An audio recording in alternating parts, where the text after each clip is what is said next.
नमस्कार, the beginning culture में आपका स्वागत है। सदियों से भारत ही एकमात्र ऐसा स्थान था जहां हीरे जैसी कीमती पत्थर पाए जा सकते थे। हीरे का सबसे पहला ज्ञात संदर्भ 320 से 296 ईसा पूर्व की एक संस्कृत पांडुलिपि से प्राप्त होता है, लेकिन भारत में हीरे कम से कम 3000 वर्षों से या सबसे अधिक संभावना 6000 वर्षों से है। वास्तव में विश्व में 1730 के दशक तक भारत हीरों का एकमात्र ज्ञात स्रोत हुआ करता था। संस्कृत में हीरे के लिए वज्रा शब्द का उपयोग किया जाता है, जिसका अर्थ है वज्र, जो भगवान इंद्र का हथियार था, जो प्राचीन भारत में हीरे के आध्यात्मिक गुणों के बारे में बहुत कुछ बताता है। हीरे को वज्रा नाम दिए जाने के पीछे एक दिलचस्प कहानी मौजूद है। एक दिन मध्य भारत के एक क्षेत्र में आंधी चलने के बाद खेतों में हीरे पाए गए। तभी स्थानीय लोगों ने ये मान लिया कि हीरे जमीन पर बिजली गिरने से बनते हैं और इसलिए उन्हें देवताओं का उपहार माना जाने लगा। ये शुरुआती हीरा संग्रहकर्ता इस बात से अज्ञात थे कि वे वास्तव में हीरों के एक कोलुवियल संचय पर रहते हैं, जहां हवा और बारिश के द्वारा इन हीरों को पुनः जमा कर दिया जा रहा था। दरअसल काफ़ी तेज बारिश संपूर्ण क्षेत्र में ऊपरी मिट्टी की एक परत को अपने साथ बहा देने में सक्षम होती है, जिससे ज़मीन में जमा हीरे उजागर हो जाते हैं। चूँकि इन आंधी तूफान से बहुत अधिक बिजली के झटके उत्पन्न होते हैं, इसलिए यह माना गया कि वास्तव में बिजली गिरने से ही हीरे बनना शुरू हुए। सबसे पहले उत्पादन करने वाली हीरे की खदानें भारत के गोलकुंडा क्षेत्र में थी। हीरे केवल दक्षिण भारत में पेन्नेर, कृष्णा और गोदावरी नदियों के किनारे गुंटूर में जलोढ़ निक्षेपों में पाए गए। 600 ईसा पूर्व में महाजनपद साम्राज्य की मुद्रा की अपनी इकाइयाँ थीं और साथ ही हीरे को मापने की भी अपनी इकाइयाँ थीं। प्राचीन भारतीयों ने माप की एक इकाई के रूप में एक तंदुला का इस्तेमाल किया, जो चावल के एक दाने के वजन के बराबर था। उनकी मुद्रा को रूपक कहा जाता था और 3री शताब्दी में संस्कृत में लिखी गई मूल्य सूची के अनुसार 20 तांडुलों के वजन वाले हीरे की कीमत 2 लाख रुपए थी। साम्राज्य में कई बैंकिंग प्रणाली नहीं थी, इसलिए नागरिकों को अपनी सारी मुद्रा अपने पास रखनी पड़ती थी। इस साम्राज्य के धनी नागरिक अपनी संपत्ति को हीरे में बदलना पसंद करते थे, क्योंकि इससे वे अपने धन को बेहतर ढंग से संग्रहित कर सकते थे। यह पहला उदाहरण था जब हीरे को निवेश के रूप में इस्तेमाल किया गया था। 4ठी शताब्दी ईसा पूर्व में रत्न परीक्षा के उपयोग प्राचीन काल में मोती, हीरे और सभी महत्वपूर्ण रत्नों के व्यापार को नियंत्रित करने के लिए कोषाध्यक्ष द्वारा के मूल्यांकन के लिए नियमों को संहिताबद्ध किया गया था।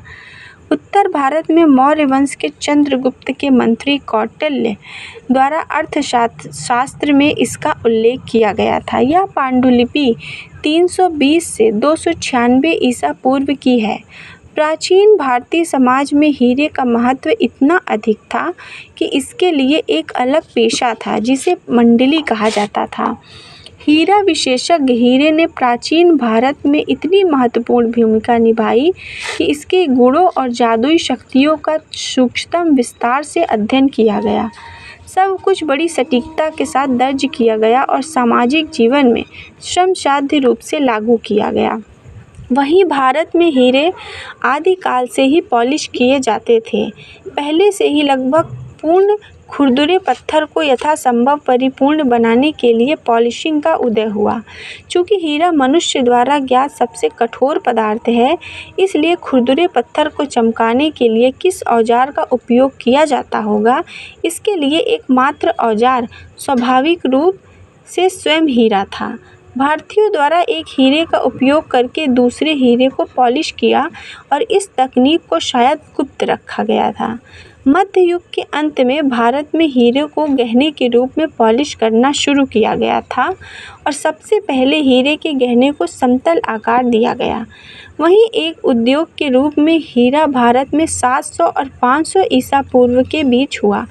प्रतीत होता है प्रारंभिक भारतीय हीरा खनन के वृत्तांत जो यूरोप पहुँचे अधिकांश मिथकों से मिश्रित थे। केवल सिकंदर महान के अभियान के साथ ही भारत में भूमध्य सागरीय क्षेत्र में पहला हीरा आया। 327 ईसा पूर्व में सिकंदर महान ने उत्तर भारत पर आक्रमण किया और अपने साथ वे कुछ हीरे वापस यूरोप ले आए। वहीं 1700 के दशक तक हीरे का उपयोग धन और शक्ति का प्रतिनिधित्व करने के लिए किया जाने लगा और यूरोपीय कुलीनों द्वारा अपने धन का उपयोग हीरे में निवेश करने के लिए किया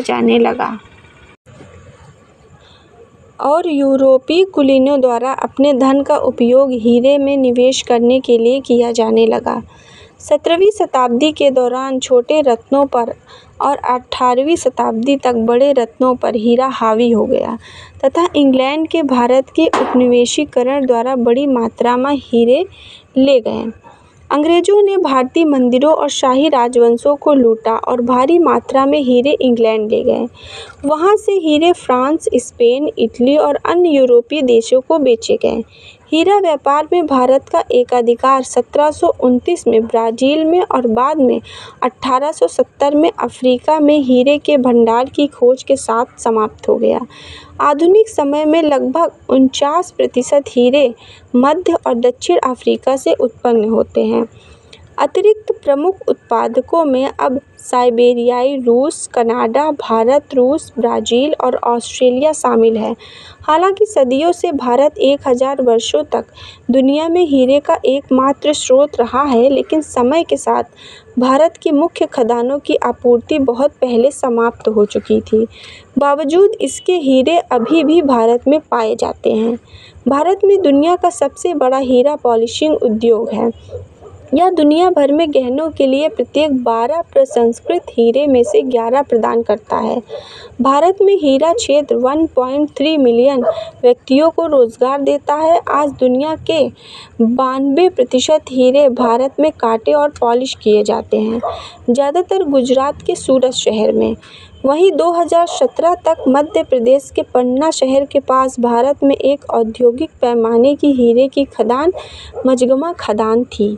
यह भंडार एक किम्बरलाइट या लेप्रोड पाइप में 6.5 हेक्टेयर क्षेत्र में है और टन में 10 कैरेट का उत्पादन होता है। खनन एक खुले गड्ढे द्वारा किया जाता है और 2011 तक 85 मीटर गहरा था। खदान का स्वामित्व राष्ट्रीय खनिज विकास निगम के पास है। इसमें 199 लोग कार्यरत हैं और इसकी उत्पादन क्षमता 84,000 कैरेट प्रति वर्ष है। धन्यवाद।